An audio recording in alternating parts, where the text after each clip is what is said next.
History is full of events that sound completely made up. But the truth is, reality has always been stranger than fiction. These 7 historical events sound like myths, legends, or bad movie plots, but every single one actually happened. Number 4 will make you question everything you learned in school. In July 1518, in the city of Strasbourg, a woman named Frau Trophia stepped into the street and began to dance. She danced for 6 days straight without stopping. Within a month, 400 other people joined her. They danced in the streets day and night, unable to stop. Some collapsed from exhaustion. Others died from heart attacks and strokes. The city council's response was baffling. Instead of trying to stop the dancing, they hired musicians and built a wooden stage, thinking the people just needed to dance it out. That made things worse. Modern historians and scientists still debate the cause. Some blame ergot poisoning from moldy grain, which can cause hallucinations and spasms. Others think it was mass psychogenic illness, a stress-induced collective breakdown. The Strasbourg residents were suffering from famine, disease, and harsh religious persecution at the time. Whatever the cause, for 1 month in 1518, hundreds of people danced themselves to death in the streets. And it is one of the most thoroughly documented events of the era. In 1932, Australia went to war. Not against a nation, but against emus. 20,000 emus had migrated into the Western Australian wheat belt, destroying crops and ruining farmers' livelihoods. The government sent in the army with Lewis machine guns. Major G.P.E.W. Meredith led the operation with 2 soldiers armed with mounted machine guns. The emus won. The birds were far faster and more evasive than anyone expected. They scattered into small groups, making them impossible to target effectively. After multiple failed engagements, Meredith reported that the emus had discovered the military's flanking maneuvers and adapted. One artilleryman reportedly said, "If we had a military division with the carrying capacity of these birds, no army in the world could match it." After weeks of failure and the expenditure of nearly 10,000 rounds of ammunition, the army withdrew. They killed fewer than 1,000 emus. The farmers were furious. The government tried again later that year with the same result. The emus had defeated the Australian military. This is not a joke. It is a documented military operation with official reports, parliamentary debates, and newspaper coverage. On December 5, 1872, the British ship Dei Grazia spotted another vessel drifting in the Atlantic Ocean. It was the Mary Celeste, an American merchant ship that had left New York a month earlier headed for Genoa, Italy. The ship was in good condition. The sails were partially set. The cargo of industrial alcohol was untouched. The food supply was enough for 6 months. The captain's logbook was on the table, the last entry routine. A meal was half-eaten on the table. But every single person on board was gone. Captain Benjamin Briggs, his wife, his 2-year-old daughter, and all 7 crew members had vanished. There was no sign of struggle, no storm damage, no pirate attack.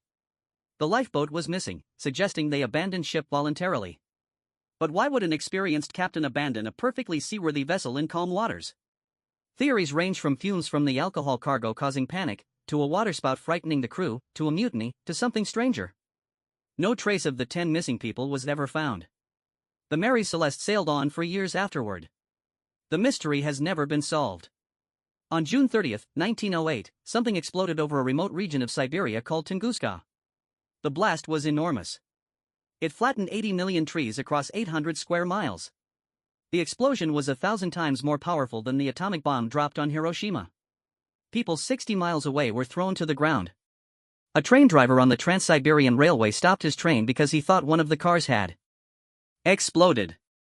The sky glowed with an eerie light for days afterward. People in London could read newspapers at midnight by the glow in the sky.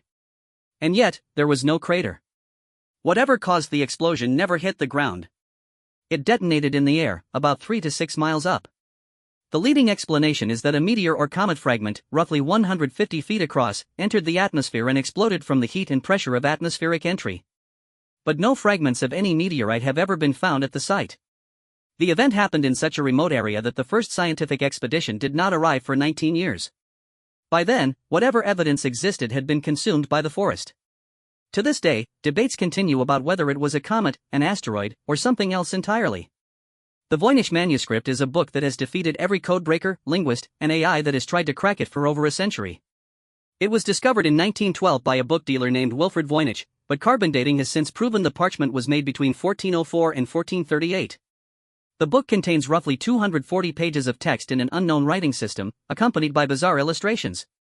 There are drawings of plants that do not match any known species, astronomical diagrams, and strange scenes of small naked women bathing in green pools connected by tubes.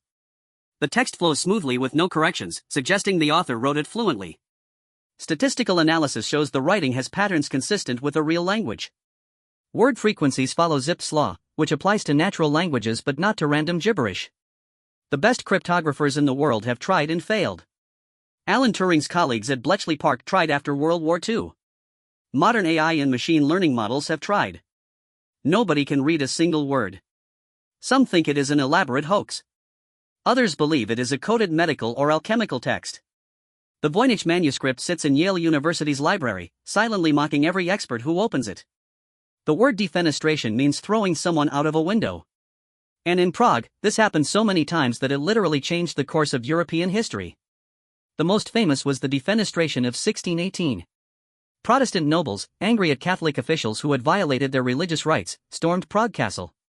They grabbed 2 Catholic imperial governors and their secretary and threw them out of a 3rd-floor window. The drop was 50 feet. Amazingly, all 3 survived.